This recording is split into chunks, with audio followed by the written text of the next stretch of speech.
everybody. I just have to figure out how to mute myself. I forget how to do that. No idea how to do that on here. Let me know when you guys can hear me.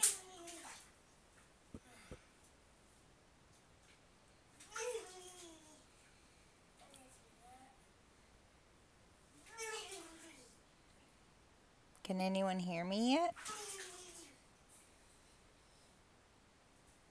Hi, Tamara. Do you like to go by Tamara or Tamara?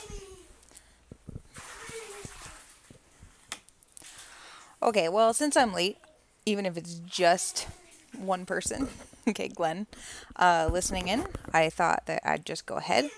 I'm really sorry that I'm a little bit late, but I had just found out that my kids haven't had a bath in like 5 days. And so I stuck them in the bath. And I was just sitting there watching them play with the bubbles. And then the admin texted me, "Where are you?" And I was like, "What do you mean where I am? I've got like, nope, it's late." So, whoops. So now we're going to attempt to do a broadcast while kids are in the bath. There's a 0% chance that the kids will stay in the bath for the next 22 minutes. So we'll see how this goes. With that in mind, I'm going to just jump right to it. No MC tonight, just me. Would kind of like to figure out how to fix that between now and week 16, day 4. But alas. So we're 2 minutes out from the Canadian Breeder Stakes, and this is a 1.5 miles on the grass, a grade 1 for 3-year-olds. We actually have a horse that won the first 2 legs of the Canadian Triple Crown, but he is not going for the 3rd leg because the 3rd leg is on grass, and in the sim that is hard to do, although frankly no one even tries anymore. This race often ends up pretty light, and in this instance you can see that Speak with Fists is your very heavy favorite as a $1.1 million earner compared to everybody else. The number 2 horse, Defend the Wall, has earned $164,000, but the rest are all only 5 digits and not nearly the horse that those two are. Superhuman Gifts on the rail, highest speed figure is an 84. That one is running for Glenn Larson. Cleopatra has Defend the Wall, highest speed figure is an 87, coming off 2 straight wins, including the Grade 1 Metropolitan Turf Derby, which is prep for a different race running tonight that we are not calling. Speak with Fists for Ryan Whitehead. This one was a $1.8 million purchase. Highest speed figure is a 90, coming off of a loss in the very rich Gran Premio Carlos Pellegrini Stakes, and that was a length to older horses. Dandelions is the lone filly in this race. Vincent Barat has that one, and apparently I bred it. Oh yeah, I named it after a dog that I was fostering. Highest speed figure is an 86, and on the outside we have Africa for Carl Smythe. This is a homebred with a highest speed figure of 77. This horse has not won since week 14 of last year. Started out super promising, but has not lived up to the hype. So that's the field for the Canadian Breeders' Stakes. And let's just get right to it, I guess. Make sure you get all your bets in and stuff. That's okay. Mama's working. Keep playing. Play with toys. Or just splash each other, as long as you're not hurting each other. Okay, betting is closed for the day. Hopefully you guys get some bets in the next 2 races, the Beverly Bee and the Chicago Million. I know I didn't give you enough time for this one, but the field is in the gate for the 1.5 mile Canadian Breeders' Stakes.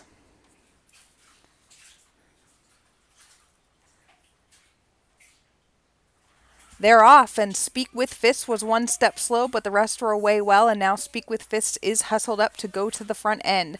Defend the Wall is going to drop back second, then Superhuman Gifts. They're already spreading out quite a bit. Africa, and then Dandelions, the filly, is the early trailer. So it is Speak with Fists, and he is rolling out here early, leading by 3 lengths, now 4. Defend the Wall is in second. Another 3 back to Superhuman Gifts third, then Africa and Dandelions, who are right together at the back of the pack. They're spread out almost 10 lengths now, with Speak with Fists leading down the stretch the first time by 5. Defend the Wall sits second, 3 lengths back to Superhuman Gifts third. Then comes Africa and Dandelions on the outside as they go sweeping around the clubhouse turn.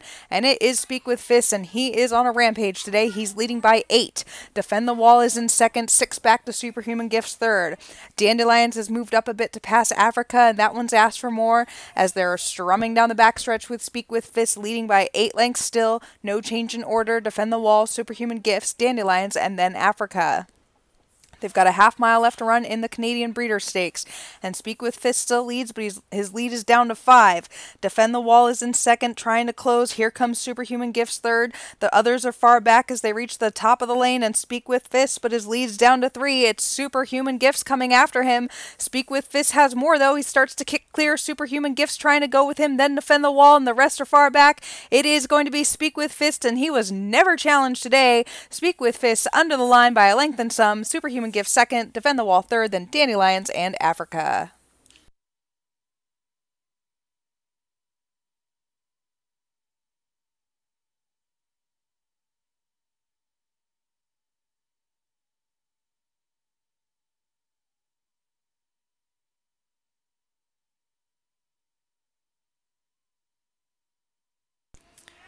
The official winner is Speak with Fists.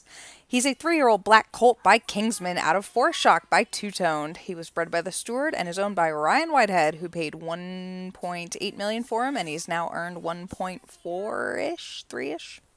Math.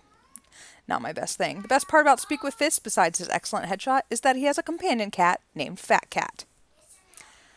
Next up, we have the Beverly B Stakes. We go over to Chicago now. And this is a 1.125 for 3-year-olds and up, fillies and mares. This is one of the most important filly and mare grass races of the year. I would say second only to the Stewards Cup. It never draws a big field. I don't know if I should jack the purse up to like 750. I'll probably do that right now. Let's do that, guys. Metropolitan Park, year 50, week 12. Beverly B Stakes, 750,000. So hopefully next year this race will have a much better field because it's always light, but they're always decent. You know what I mean? I'm going to kind of blitz through the races so that my kids don't drown. So on the rail we have Dressed Up Cross, who is a homebred for Team Kiana. This is a 6-year-old mare. Probably a little over her head in here. Has not won since week 15 of year 46, so that was several years ago. Has only been running once a year for the last few years, coming off a 5th place finish in an allowance race. But here's the thing, this is a $400,000 grade 1 and someone has to be 5th. So kudos to Team Kiana for paying attention and getting a check. Next we have Full of Dreams, who is a 4-year-old black filly by Kingdom of Rest. Laura Ferguson bred this one, and I would love to buy it from her. So Laura, if you read this, listen to this one day. I want this animal. 92 is her highest speed figure. That did come last out. She's gotten quite good this year. She's won 2 in a row, both stakes races. Last year, as a 3-year-old, she did beat Boys in the Black Ironwood Classic in South Africa. 8 for 13 lifetime, and she's pretty fancy. Then we have Moscow for Randall Allen. This is a homebred, daughter of Stalingrad, out of the Great Mare Restored Royalty by Tattered. Restored Royalty is owned by Ryan Whitehead and is best known as the dam of a whole bunch of other things, such as Rostov, Kingsman, who is the sire of the winner of the last race, Catherine II, Royal Opera Ghost, The Crown. Basically, this is one of the best mares in the game, so that's cool. And Moscow's sister is actually in this race, but we'll get there in a moment. Moscow's coming off a win in the My Hurricane Stakes, has done very well this year, is 3 for 4 and with a 2nd place finish, and that horse that beat her that day is not in this field. Number 4 is With Flair. Carl Smythe bred this one out of With Care, one of my awesome mares by Atoko. Highest speed figures in 96, and that was 3 back earlier this year. Is coming off a 3rd place finish, but that is against Boys, I think, although I think the filly won it. That doesn't matter. Before that, had won 5 in a row, and I'm clearly partial to this one because it's related to things I have. Then we have The Crown for Ryan Whitehead. This is a steward bred out of that Great Mare Restored Royalty. This is a daughter of Two-Toned, who was just pensioned the other day, and it was so sad, everybody. She's won 4 in a row and 5 of 7 lifetime. Somehow she managed to lose first out, but don't worry, she doesn't do that very often. That is your field for the Beverly B. And, oh, things sound way too excited up in there, guys. Just making sure people can still hear me. Maybe. It's very quiet in here.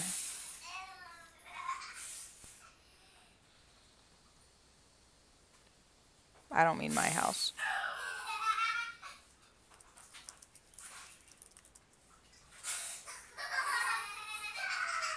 Okay. Thanks, Glenn. Glad someone's paying attention to me. Just me and Glenn hanging out. Glenn's coming to the party, as the rest of you should. 10 more days to figure out how to get here, guys, because it's going to be, I don't know, what do kids say these days? On fleek. It's going to be lit. Okay, I'm done with that. It is post time for the Beverly Bee. Betting pool closes at, I'm sure, something paltry at $2,500. Big day, guys. Oi, try not to choke, please. Hey, hold on.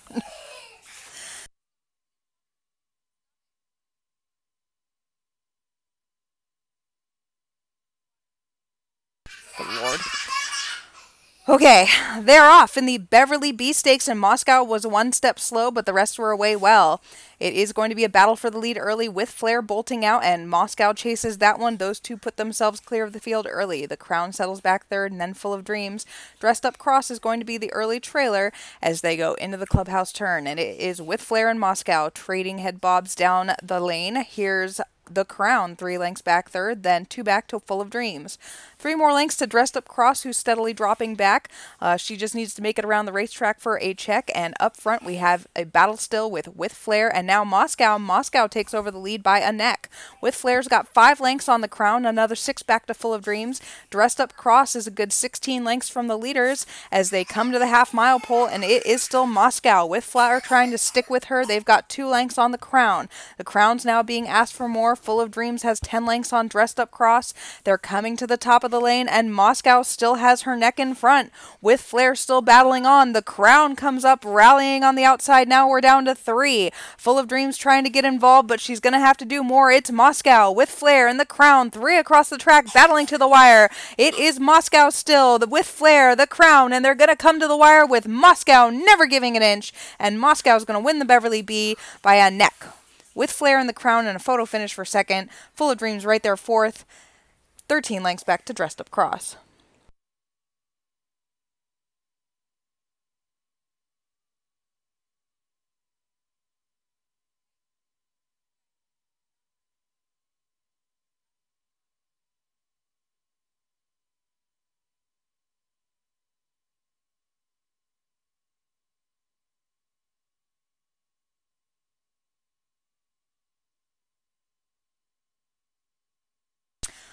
The official winner of the Beverly Bee is Moscow. She's a 4-year-old black filly by Stalingrad out of Restored Royalty by Tattered. She's a homebred for Randall Allen. I want to say this is probably one of Randall's biggest wins of his life. Yeah, it is. I've decided. Good job, Randall. Kudos to you. Can we all just breathe? Last up, we do have the Chicago Million. Another short field here today. I don't know if I need to bump this to be the Chicago 2 million. Don't tempt me. I'll do it. You know I will.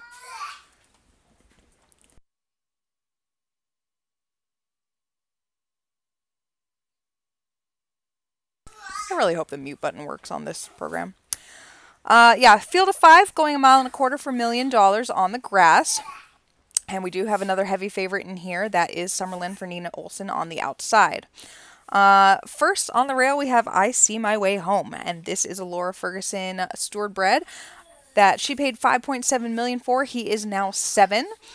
This horse, I can't wait to see if he'll like retire and stand eventually, but Laura loves running those old horses as long as they're still competitive, and this guy's won 2 in a row, including the Grade 1 La Oceanside Stakes.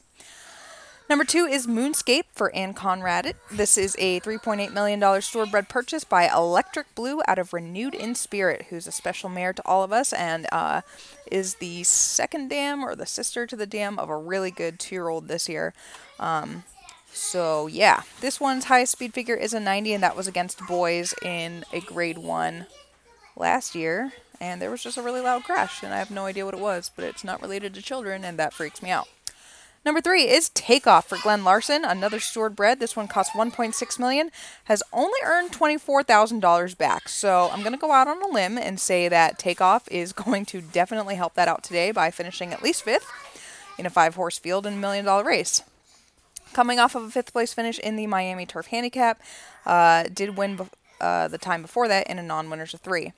Then we have Stand Loyal, and this is, did I breed everything in this race? I did. That would explain why I got a message earlier asking about my dominance in the turf routing division. Stand Loyal cost $2.5 million. He's earned $272,000, so that's something. Carl Smythe has this one. He's by Imperative out of Dream and Defend by Sydney. Coming off a win in an allowance race, which was a great move because he hadn't hit the board in 3 starts before that. Last year, he ran 3rd here on this day in the Secretariat Derby and won the Arcadia Turf Derby. On the outside is the big heavy favorite of the night, and this is Summerland. I bred this one, $4.5 million purchase. Nina Olson owns this one, and you may remember that she famously won the Chicago Million with Coleman Hell. And I'm stalling a little bit because I can't remember whether Coleman Hell won this race 2 times or 3 times. I think it was 3, but I'm looking it up. Yeah, 3 times, 44, 45, 46. So Nina's trying to make it a 4th by winning with Summerland today. Yeah, he's earned $4.8 million, so he's actually earned more than his purchase price. He did win the Desert Turf Classic. Well, it was a dead heat, but he co-won the Desert Turf Classic 2 back. And he did win the Stewards Cup Turf last year, which I definitely didn't remember at all until this particular moment. So this horse is really good. He won the Bunbury last year. This is one of the best horses Nina's ever had. And he doesn't even have a headshot. So we're going to have to do some graphic artist shaming right now. I know you have a new job and all, but seriously.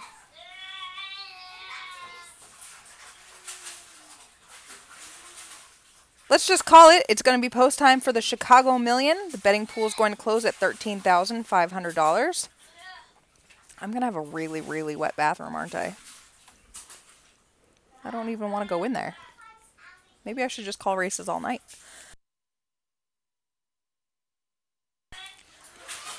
They're off in the $1 million Chicago Million, and Summerland broke perfectly from the gate and goes straight to the lead. Takeoff was 1 step slow, but the rest were away well. Moonscape and Takeoff settle in together in 2nd and 3rd. Then comes I See My Way Home, and Stand Loyal tucks in 5th as they come down the stretch the first time. It is Summerland leading by a length. Moonscape on the rail and Takeoff on the outside. They've got 5 lengths already on I See My Way Home, who's content to sit 4th, and Stand Loyal is all the way at the back of the pack.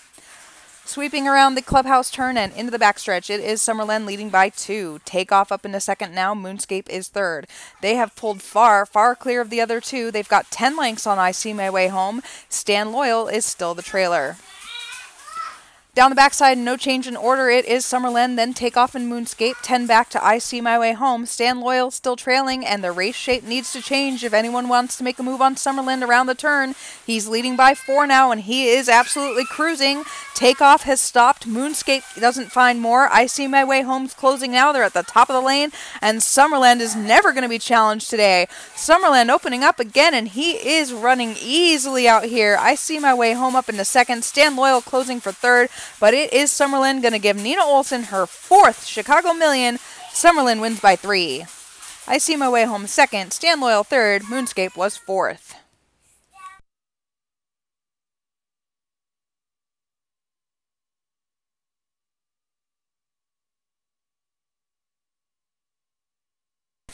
The official winner is Summerland. He's a 4-year-old black colt by Stalingrad. Isn't that Stalingrad's 2nd winner of the day? Maybe he was the damn sire of thing. Out of Dansu by Tattered. He was bred by me and is owned by Nina Olson. She paid $4.5 million for him, and he's now won 9 of 14 starts. And on that note, you heard Kira. She said she wants to get out. So thank you, admin, for alerting me to check the clock. Hey, splashy kids, you guys want to say bye to the sim? Say bye. Say it really loud.